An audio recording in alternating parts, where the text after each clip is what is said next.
Proyek Wush, keretanya ngebut, utangnya juga melejit.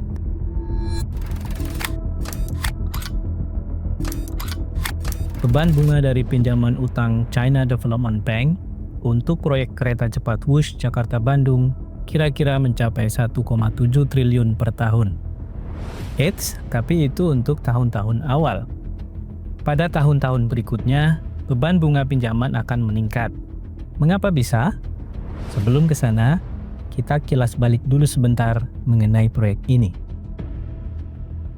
Pada awal pemerintahannya, Presiden Jokowi menghadapi pilihan strategis dalam proyek besar kereta cepat Jakarta-Bandung. Dua negara bersaing ketat menawarkan proposal, Jepang dan Cina. Jepang, yang sejak lama menjadi mitra pembangunan infrastruktur Indonesia, datang dengan studi kelayakan lengkap dan reputasi teknologi Shinkansen yang sangat mumpuni. Namun, proposal Jepang mengandung syarat penting. Penggunaan pinjaman yen dengan bunga sekitar 0,1% per tahun, tenor 40 tahun, serta jaminan dari pemerintah Indonesia. Artinya, bila proyek gagal menghasilkan keuntungan, maka resiko utang tetap harus ditanggung oleh negara melalui APBN. Cina datang dengan pendekatan berbeda. Negeri tirai bambu itu menawarkan skema business to business atau B2B, tanpa melibatkan jaminan pemerintah atau beban langsung dari APBN. Pembiayaan dilakukan melalui konsorsium PT Kereta Cepat Indonesia Cina atau KCIC yang menggabungkan perusahaan Indonesia dan Cina. Pendanaan utama berasal dari China Development Bank dengan tenor panjang hingga 40 tahun dan masa tenggang 10 tahun. Jokowi melihat tawaran ini lebih sesuai dengan visi pembangunan infrastruktur yang ingin minim beban fiskal. Selain itu, faktor teknologi dan kecepatan pembangunan juga berpengaruh besar. Cina memiliki jaringan kereta cepat terbesar di dunia, lebih dari 40.000 km, dengan pengalaman membangun secara cepat di berbagai wilayah. Mereka menjanjikan kereta dengan kecepatan operasi hingga 350 km per jam. Waktu tempuh Jakarta-Bandung hanya akan mencapai 36 menit dan penyelesaian konstruksi dalam waktu relatif singkat. Bagi Jokowi, ini selaras dengan keinginannya menampilkan simbol modernisasi dan kemajuan transportasi Indonesia dalam periode kepemimpinannya. Tak kalah penting, ada dimensi politik dan diplomasi. Jokowi ingin menjaga keseimbangan hubungan Indonesia dengan dua kekuatan ekonomi besar, Jepang dan Cina. Dengan memberi proyek prestisius ini kepada Cina, Indonesia berharap memperoleh keuntungan strategis dari partisipasi dalam Belt and Road Initiative atau BRI, serta meningkatkan investasi dan perdagangan bilateral. Cina juga berjanji melakukan transfer teknologi dan melibatkan kontraktor serta tenaga kerja lokal, sesuatu yang dipandang sebagai nilai tambah bagi industri nasional. Meski begitu, proyek ini tidak lepas dari kontroversi. Awalnya memang dijanjikan tanpa melibatkan APBN, tetapi biaya membengkak dari sekitar 6 miliar US dollar menjadi lebih dari 7,2 miliar US dollar. Sehingga pemerintah akhirnya perlu menambah penyertaan modal negara. Kritik pun muncul karena dianggap ada inkonsistensi dalam janji awal.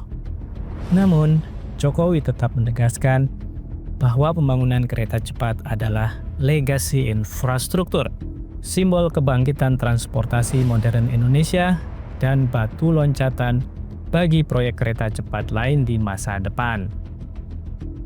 Singkatnya, Jokowi memilih Cina karena tawaran lebih fleksibel, tanpa beban APBN, lebih cepat, berpengalaman luas, serta memiliki nilai strategis dalam politik internasional.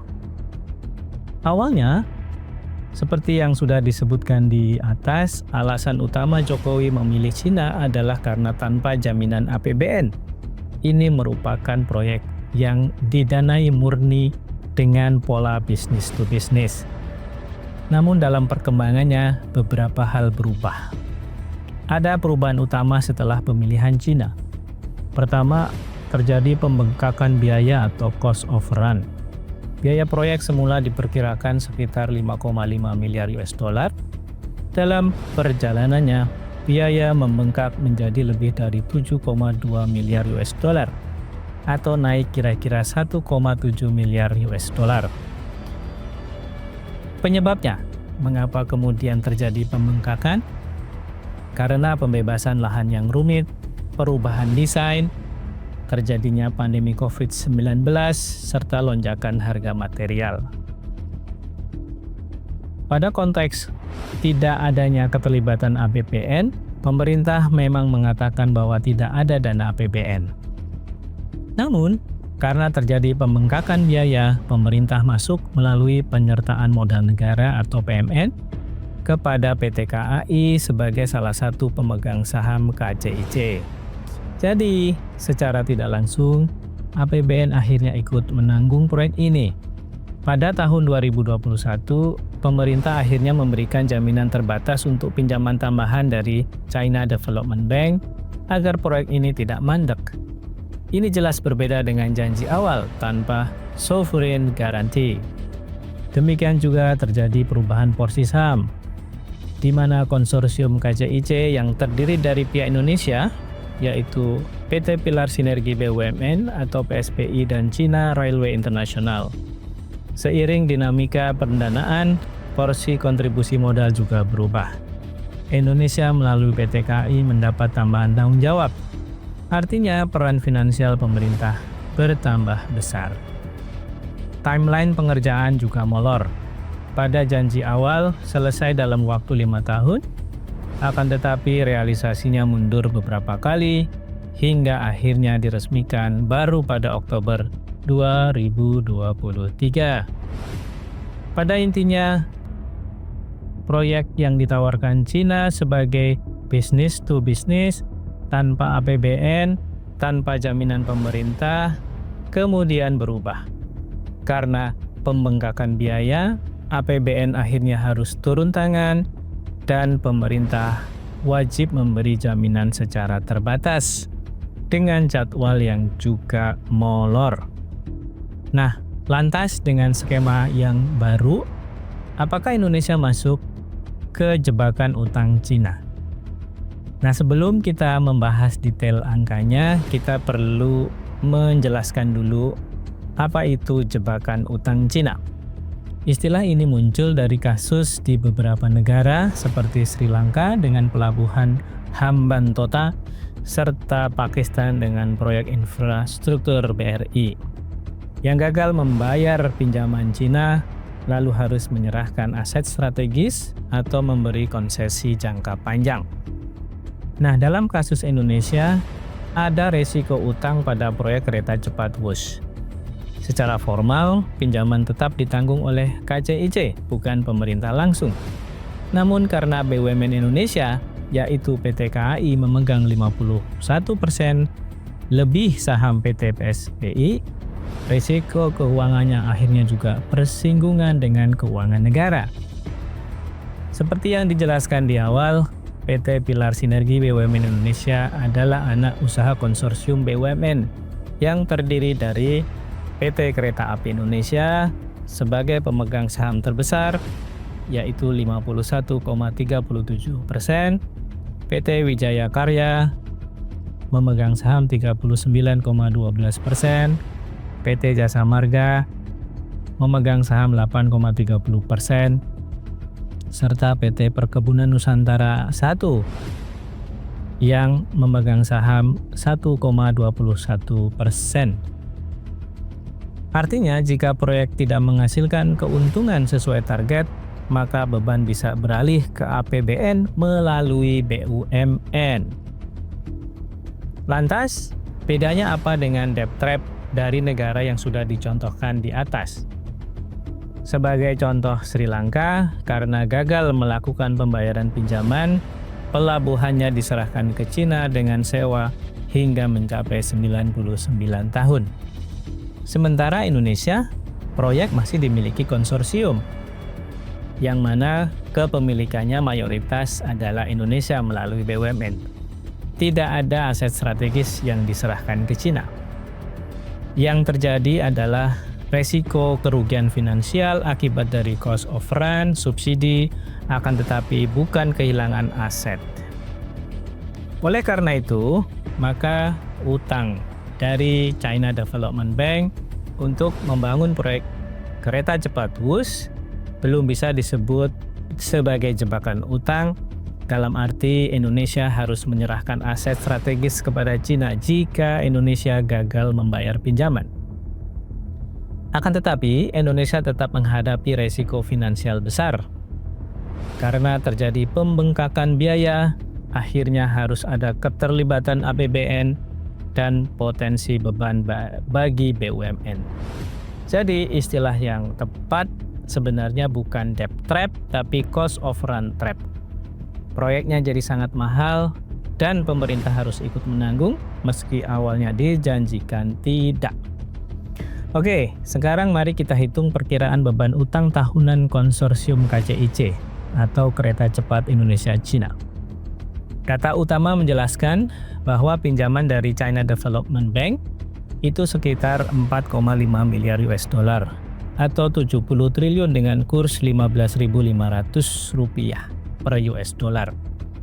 Tenornya 40 tahun dengan grace period 10 tahun, artinya 10 tahun pertama hanya bayar bunga, belum membayar pokoknya. Suku bunganya diperkirakan 2% hingga 3,4% per tahun. Dan ini tentu sangat mahal dibandingkan dengan proposal Jepang yang bunganya hanya 0,1% per tahun.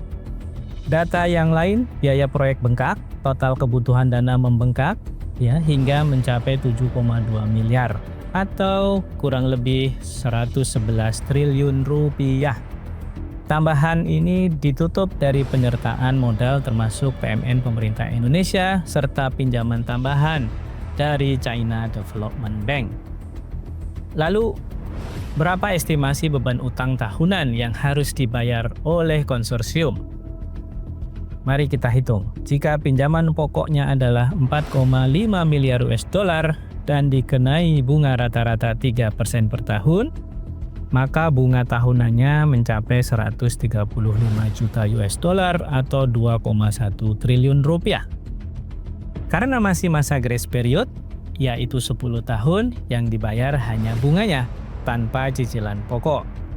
Setelah masa grace period habis, barulah Indonesia harus membayar cicilan pokoknya. Berapa cicilan pokoknya? 4,5 miliar US dollar untuk 30 tahun, yang itu artinya 150 juta US dollar per tahun. Ditambah dengan bunga tahunan yang memang makin mengecil seiring pokoknya yang berkurang. Jadi setelah 10 tahun pertama beban bisa mencapai 250 hingga 300 juta per tahun atau mencapai 3,8 hingga 4,6 triliun rupiah. Jadi pada intinya dalam 10 tahun pertama, yaitu tahun 2023 hingga 2033, konsorsium kereta cepat ini hanya membayar bunga yang mencapai kisaran 2 hingga 2,5 triliun rupiah per tahun. Setelah 2033 karena harus membayar cicilan pokok dan bunga, maka yang harus dikeluarkan oleh konsorsium mencapai 4 hingga 5 triliun rupiah per tahun sampai lunas. Masalahnya, apakah pendapatan tiket kereta cepat cukup untuk menutup cicilan ini? Karena kalau tidak, maka BUMN yaitu PT KAI dan APBN bisa saja harus ikut menanggung. Nah, jika direfleksikan dengan data real penumpang kereta cepat WUS yang setiap hari melakukan mobilisasi dari Jakarta ke Bandung atau dari Bandung ke Jakarta. Mari kita estimasi berapa pendapatannya. Kalau penumpang hanya 30.000 per hari, pendapatan tahunannya kira-kira hanya 2,74 triliun rupiah. Atau hampir sama dengan bunga saja, yaitu 2,9 triliun. Dan setelah 10 tahun jelas menjadi defisit. Kalau 60.000 per hari, pendapatannya bisa mencapai 5,47 triliun. Ini cukup untuk menutup bunga dan cicilan yang mencapai 4,42 triliun. Kalau 100.000 per hari, jumlah penumpangnya pendapatan mencapai 9,12 triliun dan ini tentu surplus besar. Berdasarkan laporan resmi dari KCIC, rata-rata harian penumpang tahun 2024 sekitar 17.000 hingga 17.200. Puncak tertinggi harian pernah mencapai antara 24.000 hingga 26.770 penumpang, terutama pada momen libur panjang. Total penumpang sepanjang tahun 2024 mencapai 6,6 juta orang dan akumulasi hingga Juni 2025 10 juta orang. Nah, mari kita coba hitung dengan data real yang baru saja disampaikan. Dari simulasi dengan asumsi tiket harganya 250.000, maka untuk 17.000 penumpang sehari pendapatan tahunannya hanya 1,55 triliun rupiah. Sehingga angka ini tentu tidak cukup untuk membayar bunganya saja yang mencapai 2 triliun. Kalau penumpangnya itu mencapai 25.000 per hari, maka pendapatan per tahunnya mencapai 2,28 triliun atau kira-kira hampir cukup untuk membayar bunganya. Tapi kalau 30.000 lebih per hari penumpangnya, maka pendapatan tahunannya bisa mencapai 2,74 triliun dan ini baru cukup untuk menutup bunga. Kesimpulannya, saat ini rata-rata penumpang belum mencapai skenario 30.000 orang per hari, sehingga masih belum cukup untuk menutup cicilan bunga tahunan. Meskipun dalam hari-hari puncak seperti libur, ada kegiatan promo, kapasitas hampir mencukupi, tetapi itu hanya sebagian dari waktu operasional kereta Wush. Sehingga rata-rata penumpang saat ini yang hanya mencapai 17.000 per hari tentu masih jauh dari tingkat yang bisa menutup beban bunga tahunan. Lantas, mengapa masyarakat tidak terlalu tertarik menggunakan Wush? Sebenarnya ada beberapa alasannya. Yang pertama, harga tiket yang terlalu mahal. Tarif rata-rata 250.000 sekali jalan dianggap mahal dibandingkan moda transport lainnya. Misalnya bis atau travel Jakarta-Bandung yang hanya 100.000 hingga 150.000 meski waktunya lebih lama. Banyak pekerja dan pelajar memilih opsi lebih murah karena perjalanan mereka yang bersifat rutin. Kedua, lokasi stasiun yang kurang strategis. Stasiun utama Wush bukan di tengah kota. Di Jakarta terletak di Halim, yang ini agak jauh dari pusat kota. Di Bandung, stasiunnya ada di Tegal Luar, ada di pinggir kota, sehingga membutuhkan shuttle atau angkot tambahan. Akibatnya waktu tempuh total door to door bisa hampir sama dengan naik mobil pribadi atau travel. Ketiga, keterbatasan koneksi transportasi.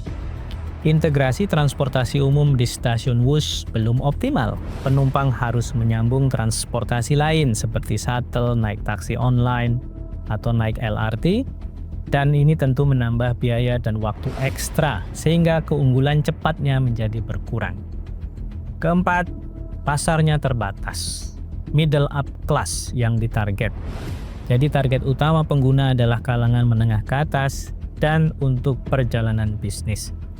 Padahal mayoritas penumpang antar kota Bandung-Jakarta adalah komuter harian yang sensitif terhadap harga. Yang kelima, alternatif transportasi masih kuat. Tol Cipularang memudahkan mobil pribadi atau bus. Travel point to point lebih populer karena praktis, dijemput dan diantar langsung. Kereta api Argo Parahyangan yang lebih murah masih jadi pesaing, meskipun dikurangi jumlahnya. Lalu dengan kondisi seperti ini, siapa yang harus membayar cicilan dan bunga? Memang bukan APBN langsung.